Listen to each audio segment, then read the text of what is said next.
Bago tayo magsimula, ihanda nyo muna ang sarili nyo. Ang kwentong to ay puno ng tensyon, habulan, at isang misyon na hindi pwedeng mabago. Si Inam ay dating isang top assassin na lihim na sinanay ng pamahalaan ng South Korea upang magsagawa ng mga misyon na hindi maaaring ilantad sa publiko. Gayunpaman, napilitan ang organisasyon na buwagin dahil sa internal na power struggles. Nagpasya ang mga superior na alisin ang lahat ng miyembro ng organisasyon. Sa kabutihang palad, nagkaroon pa rin ng konsensya ang dating leader at inabisuhan si Inam na kunin agad ang pera at tumakas, ngunit hindi maiwan ni Inam ang kanyang girlfriend. Ipinagsapalaran niya ang buhay upang hanapin si Youngju, na katatapos lang magtrabaho, upang magpaalam sa kanya. Hindi niya inaasahan na papalapit na pala ang isang lihim na pagpatay. Pagbukas pa lang ng elevator, biglang sumugod ang mga armadong assassin.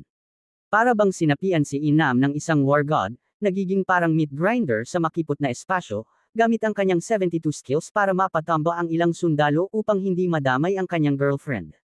Mag-isa siyang tumakas papuntang Japan.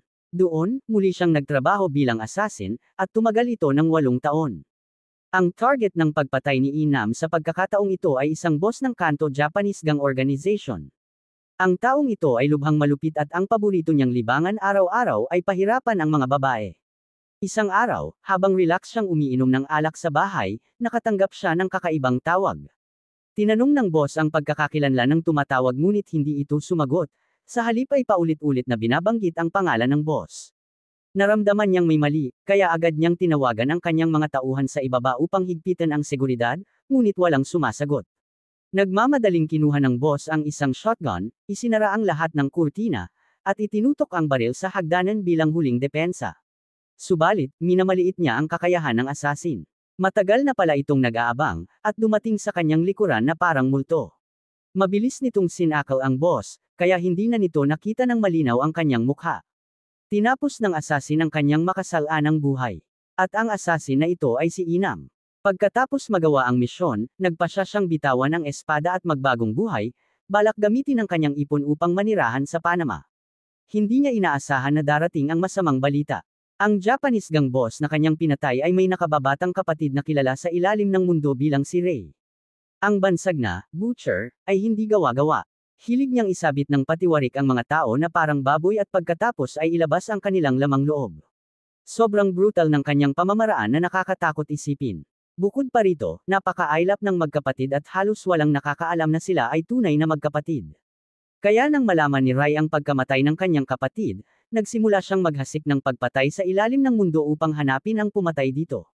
Sa mga sandaling iyon, nangangarap pa si Inam tungkol sa sikat ng araw sa Panama nang bigla siyang makatanggap ng tawag mula sa dating leader ng organisasyon. Sinabi nito sa kanya na patay na si Youngju at kailangan niyang kunin ang bangkay. Para siyang tinamaan ng kidlat. Ilang taon siyang nagtago upang protektahan si Youngju, ngunit ngayon, narinig niyang patay na ito. Ramagasa sa kanya ang sakit at matinding pagsisisi. Nang gabing iyon, pumunta siya sa Korean Embassy at nanginginig na binuksan ang shroud. Ang mukha ni Youngju ay puno ng pasa. Ayon sa autopsy report, tinanggal ang kanyang internal organs. May isip kung gaano kalupit ang dinanas niyang pagpapahirap bago siya namatay. Sinabi ng pulis kay Nam na nakakita sila ng wallet sa paligid habang nagsasagawa ng investigasyon, at sa loob nito ay may litrato ng isang batang babae. Sinisikap ng mga pulis na hanapin ang bata, ngunit dahil magulo ang seguridad sa Bangkok, Thailand, at madalas ang mga kaso ng pagkawala at kidnapping, nagiging napakahirap mahanap ang bata. Bumalik si Inam sa kanyang sasakyan na tulala, tinatitigan ang larawan ng kanyang girlfriend at nang sanggol sa kanyang mga bisig, at sumiklab ang galit sa kanyang puso. Hinanap niya ang dating leader at matapos ang pagtatanong, nalaman niyang ang batang babae ay ang kanyang anak. Nang pumunta si Inam sa Japan 8 taon na ang nakalipas, buntis na pala ang kanyang girlfriend ngunit hindi niya sinabi ito. Sa halip, lumipat si Youngju sa Thailand upang palakihin ang bata ng mag-isa. Noong araw na iyon, tulad ng dati, dinala ni Youngju ang kanyang anak sa paaralan, pinaalalahanan siyang may susando sa kanya pagkatapos ng klase. Pagkatapos ihatid ang anak, nag-focus siya sa kanyang trabaho. Lumalabas na nakikipagnegosasyon siya sa isang real estate transaction, para i-advertise ang isang golf course. Hindi lang maganda ang lokasyon, sobrang mura rin ang presyo. Pero may kakaibang kutob si Youngju. Hindi siya naniniwalang may pie, na basta na lang mahuhulog mula sa langit, kaya magalang siyang tumanggi. Pagkatapos ng klase, sumama si Yaman sa helper pauwi, tulad ng nakasanayan. Ngunit humila ang helper sa kanya sa kabaligtarang direksyon. Naguluhan ang bata, pero dahil bata pa siya, hindi na siya nag-isip pa at sumakay diretso sa isang truck. Hindi niya alam na dadalhin siya nito sa isang madilim na bangin ng kapahamakan. Nang mapansin ni Yang Ju na nawawala ang kanyang anak, naghanap siya sa lahat ng lugar at tumawag ng tulong sa pulis. Habang iniimbestigahan nila, nalaman niyang ang helper ay ilegal na tumawid mula North Korea, na lalo lamang nagpasidhi ng kanyang takot. Hindi tumatawag ang mga kidnappers para manghingi ng ransom, kaya mas naging misteryoso ang nangyari. Sa oras na iyon, tumawag ang real estate agent, sinasabing natagpuan niya ang helper na kumuha kay Yin, at sinabing basta may pera, muling magsasama si Yongju at ang kanyang anak. Ngunit ang kondisyon ay hindi siya maaaring magsumbong sa pulis, kung hindi ay agad nilang papatayin ang bihag. Nababahala si Yongju sa pagsadyap sa kanyang anak, kaya agad siyang pumunta sa meeting point. Ang kinahinatnan ay gaya ng nakita ni Inamam. Tinanggal ng criminal gang ang internal organs ni Yongju, at itinapon ang kanyang katawan sa pier, na kalaunan ay natagpuan ng isang mangingisda. Habang naghahanda si Inam na ikalat ang abo ng kanyang girlfriend sa tubig, nakatanggap siya ng tawag. Ang nasa kabilang linya ay ang kanyang kontak para sa pagtanggap ng assassination missions, at mabilis ang tono ng kabilang panig. Sinabi niya kay Inam na agad itong tumakas dahil ang gang boss na pinatay ni Inam ay may nakababatang kapatid na si Ray, na kasalukuyang naghahanap ng pumatay sa kanyang kapatid. Pumapatay ang lalaking ito na parang nagpuputol lang ng gulay, at malupit ang kanyang mga pamamaraan. Kapag tinarget niya ang isang tao, kasing dikit siya ng linta. Malapit na raw nilang mahanap ang kanilang kinaroroonan. Sinabi ng kontak kay Enem na tumungo agad sa Thailand dahil may inayos na siyang kontak doon. Pagkatapos ay itinapon niya ang telepono sa labas ng bintana. Sa sandaling iyon, bumilis ang takbo ng kotse at bumangga sa kanila. Pagkagising ng kontak, natuklasan niyang nakatali siya. Maya-maya, pumasok si Ray na nakasuot ng surgical bag.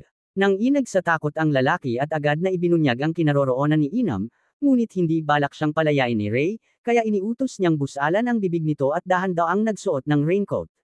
Nang isabit patiwarik ang lalaki, sinipan ni Ray ang bakal na palanggana sa ilalim ng ulo nito at pagkatapos ay kinuha ang mga surgical instruments, inihahanda ang brutal na pagpatay. Pagkatapos tapusin ang lalaki, nakita ni Ray ang missing person notice ni Yaman sa document bag at napangisi. Alam niyang pupunta si Inam sa Thailand upang hanapin ang kanyang anak, kaya naghanda rin siyang magtungo sa Thailand. Nagsisimula na ang laro ng pusa at daga. Kasabay nito, nakarating na si Inam sa Thailand. Agad niyang nakita ang kanyang kontak na si Carita, at binigyan niya ito ng 2 bungkus ng dolyar mula sa kanyang bag. Sinabi ni Carita kay Inam na ang mga Koreanong nakatira roon ay madalas kumuha ng lokal na helper, at dahil sa pera ay gagawin ng mga ito ang kahit ano. Karaniwan ang pagkidnap ng mga bata at pagkalason sa mga homeowner. Ang pagkawala ni Yaman ay hindi mukhang simpleng kidnapping dahil ang pera sa account ni Yongju ay na-withdraw. Ipinapakita ng lahat ng senyales na isa itong maingat na planadong sabwatan, at ang nag-iisang nakakaalam na may malaking pera si Yongju ay ang real estate agent. Ang lalaking ito ay wanted sa South Korea dahil sa fraud at tumakas papuntang Bangkok. Ginagamit niya ang real estate investment bilang pain upang dayin ang mga Korean.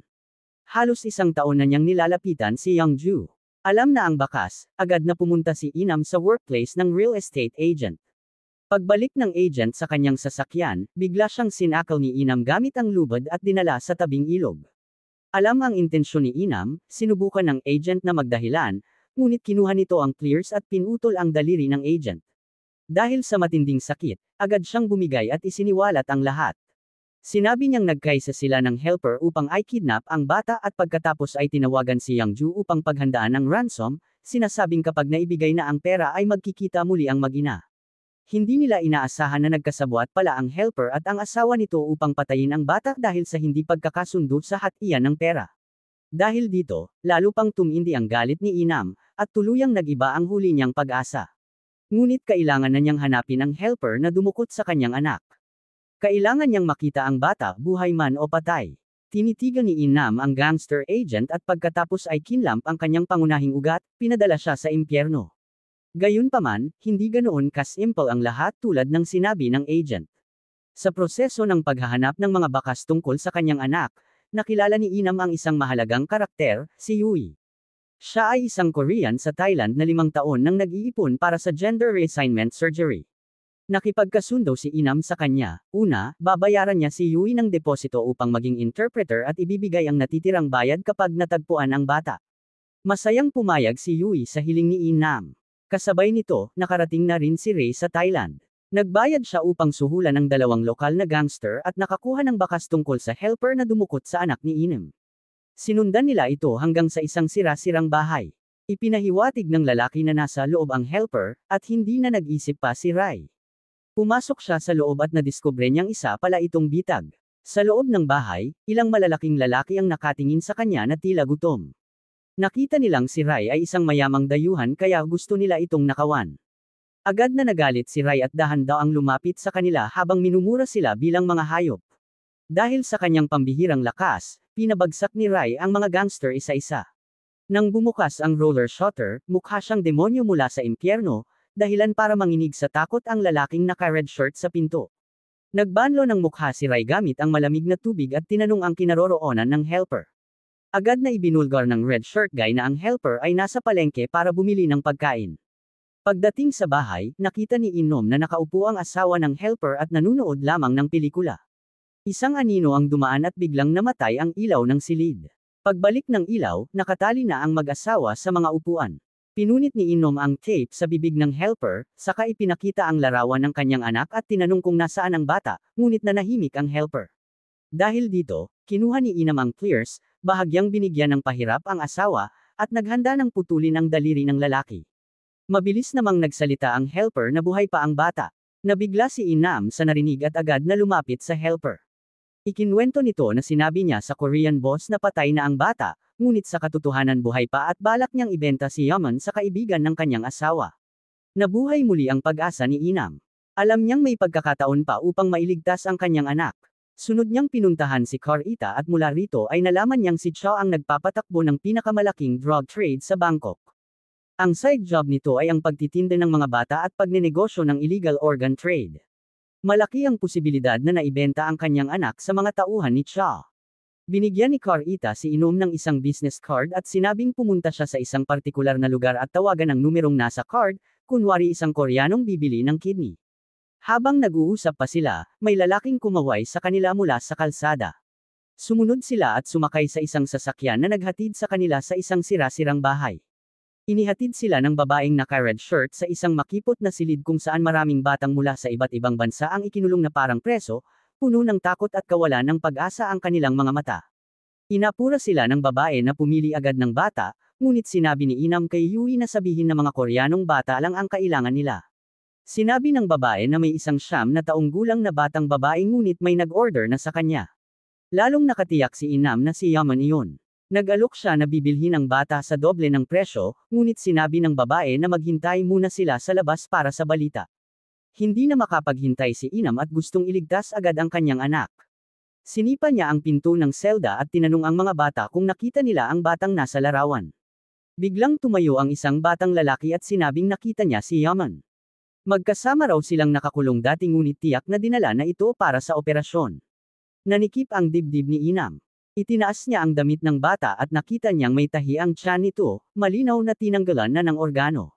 Nagpatuloy sa pagtatanong si Enem tungkol sa kinaroroonan ng operasyon ngunit paulit-ulit lang ang sagot ng bata na gusto niyang mag-soccer.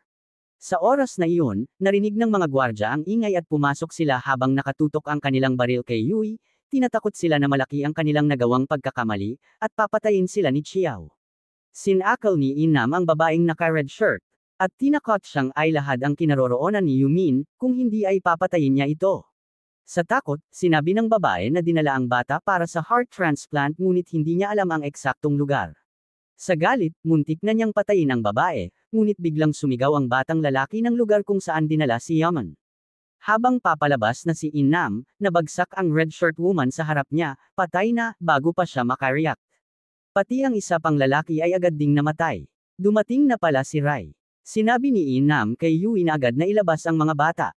Pagkatapos, nagsimula ang tadhana ng labanan ng dalawang Assassin Kings. Matapos ang sagupaan, sinamantala ni Inam ang pagkakataon upang i-lock si Rai sa loob at sinipa ang bintana, mabilis na lumabas patungong balkonahe at dumulas pababa sa lubad upang makatakas. Nang makarating si Rai sa balkonahe, nakita na lamang niyang naglaho si Inam sa gitna ng mga tao.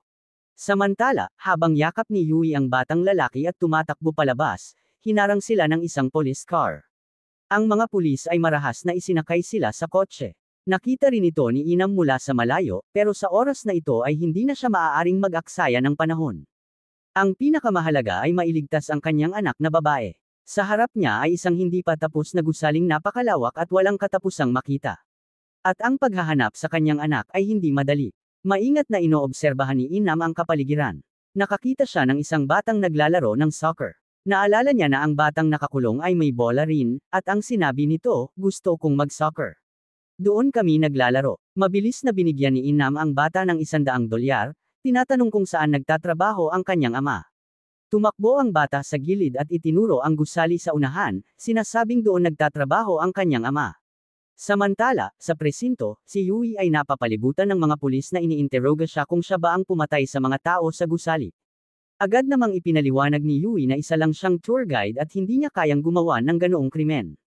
Dahil dito, nagsimulang takutin siya ng mga pulis, kung ayaw niyang makulong, dapat sabihin niya ang totoo. Sa kulungan daw, maraming boyfriends na mag-aalaga sa kanya. Dahil sa takot na makulong, agad niyang isinumbong si Inam, sinasabing ang lugar ay pagawaan ng droga ni Cha. Nalaman ng mga pulis ang bigat ng sitwasyon kaya agad silang nagmabalisa ng Special Forces. Samantala, dumating si Rai sa isang tindahan ng armas. Gusto niyang makahanap ng bakas tungkol kay Inam sa pamamagitan ni Cha. Pagkatapos magpakita ng ilang galaw at gamitin ang lihim na kasanayan ng kanilang pamilya, nalaman ni Rai ang lokasyon ni Inam. Agad niyang kinuha ang mga bala at armas bilang paghahanda. Sa kabilang panig, nakapwesto na si Inam sa gusali sa tapat, inoobserbahan ang bawat kilos ng mga tao. Hindi niya alam na napapaligiran na pala ng mga pulis ang lugar. Parang may koneksyon, nang lumapit ang kanyang anak sa bintana, nakita ito ni Inam. Nang makita niyang ligtas ang anak, bahagyang bumaba ang bigat sa kanyang dibdib. Pero bago pa siya makahinga ng maluwag, may truck na dumating at isang lalaki ang bumaba. Kinuha si Yaman mula sa kwarto at dinala pababa. Kinabahan si Inam na parang pas ang nasa mainit na kawali. Nang tumakbo siya pababa, naikarga na si Yaman sa truck. Mabilis niyang pinaandar ang sasakyan at hinabol ang mga ito. Ngunit nang malapit na siyang makahabol, biglang hinaranggan siya ng isang sirang tricycle, si Ray ito, kumpleto sa armas. Nagpaputok si Ray ng malakas at walang habas. Tumalon pa siya sa tricycle at patuloy na hinabol si Inam. Naging matindi ang habulan sa kalsada. May mga pulis sa unahan at si Ray naman sa likod, hindi sumusuko. Napa-sandwich si Inam, pero hindi siya umatras. Ininda niya ang putukan mula sa dalawang panig at diretsyong binangga ang sasakyan ng pulis. Sa huli, nawalan ng kontrol ang kotse ni Inam at tumilapon sa tambak ng mga lumang sasakyan. Sa kabutihang palad, napunta ang atensyon ng mga pulis kay Ray, kaya nakalusot si Inam at mabilis na tumakbo patungo sa kinaroroonan ng anak. Dahil padami ng padami ang pulis, alam ni Ray na mapapahamak siya kung magtatagal. Kaya nagbato siya ng granada, pinasabog ang isang grupo ng pulis. Maging sa operating room ay naramdaman ang pagsabog, dahilan para bilasan ng doktor ang transplant para kay Yaman. Sa kritikal na sandali, dumating si Inam. Napatay niya ang bawat doktor, saka lumapit sa kanyang anak. Nang makita niyang ligtas si Yaman, bumagsak ang bigat sa kanyang puso. Niyakap niya ang anak at dali-daling umalis. Pero hindi pa tapos ang panganib. Ayaw tanggapin ni Ray ang pagkatalo at nakipag-ugnayan pa kay Cha. Pareho nilang kinamumuhian si Inam at nagkasundo silang magtulungan upang mawala siya. Nagpalit ang eksena, dinala ni Inam si Mai sa isang hotel, saka tinawagan si Carita para ayusin ang bangka papuntang Panama. Sumang-ayon si Carita at sinabing magtago muna siya. Dahil sa matagal niyang pagkukulang sa anak, nahirapan si Inam aminin iyon kay Yaman. Tinawagan niya si Yui at sinabing hinahanap siya ng mga pulis at underworld. Hiningi niyang pansamantalang alagaan ni Yui ang kanyang anak. Kinabukasan, nakatanggap si Inam ng tawag, nakahanda na raw ang bangka. Pupunta lang siya sa market para sa palitan. Pero hindi siya mapakali na iwan ang anak, kaya inutusan niya ang doktor na bantayan muna si Yaman. Pagdating niya sa market at matapos ang kalakalan, bumalik siya sa hotel, pero may kakaiba. May malalaking lalaki sa lobby. Agad niyang sinarhan ang pinto, ngunit sa elevator naman naghihintay ang mga assassin. Matapos talunin ang mga tao sa baba, pinilit pa rin niyang umakyat. Sa pagliko niya sa kanto, sinalubong siya ng mga assassin. Madugong labanan ang naganap. Isa-isang bumagsak ang mga kalaban. Hirap man, nakarating si Inam sa kwarto ng anak. Pagbukas niya ng pinto, nakita niyang si Ray ay kalmado pang naninigarilyo. Alam ni Inam na may mali. Pero bago siya makagalaw, sinapak siya ng tauhan ni Ray hanggang mawala ng malay. Tinakpan ang ulo niya at dinala palabas. Ngunit biglang binaril ni Ray ang mga tauhan ni Cha, gusto pala niya na siya mismo ang pumatay kay Inam. Dinala si Inam sa sasakyan, pero si Yui pala ay nag-aabang. Sa gitna ng pag-aalinlangan, minaneho ni Yui ang sasakyan ng mabilis at sinagasaan ang truck, iniligtas si Inam. Agad namang tinutukan ni Inam ang mga nalalabing tauhan at pinilit silang sabihin kung nasaan ang anak. Nang malaman niyang nasa kamay ni Ray si Yaman, mabilis niya itong hinabol. Dahil kabisado ni Inam ang lugar, napigilan niya ang sasakyan ni Ray sa bungad ng eskinita. Muling nagharap ang dalawa, ang huling laban. Pareho silang handang mamatay, si Inam para sa anak, si Ray para sa kapatid. Nagbanggaan ang kanilang sasakyan, gamulong, at nagkawasak-wasak sa gitna ng kalsada. Mula sa likuran, narinig ni Inam ang mahinang iyak ni Yaman mula sa malita. Papalapit na siya, pero sinaksak siya ni Ray sa dibdib. Malubha ang sugat ni Inam, halos hindi na makalaban. Pero isa lang ang nasa isip niya, protektahan ang kanyang anak. Sa huling lakas niya, kinuha niya ang granada, hinayla ang pin, at itinapon palabas ng bintana. Pagmulat niya muli, binuksan niya ang malita, ligtas ang kanyang anak. Dumating si Yui, at agad niyang iniabot si Yaman dito. Muli siyang inatake ni Ray mula sa likod. Sa puntong iyon, wala nang lakas si Inam. Pinanood niyang unti-unting umaalis si Yaman, puno ng panghihinayang at kirot ang puso. Hinayla niya ang pin ng granada, wala nang takot sa kanyang mga mata, puro katahimikan na lang. Pagkatapos ng lahat, minsan, ang pagtubos ay sinusulat gamit ang sariling buhay. Buwis buhay para sa anak, iyon ang tanging ama na meron siya. Dito nagtatapos ang pelikula. Ano ang masasabi ninyo? Mag-iwan ng komento sa ibaba.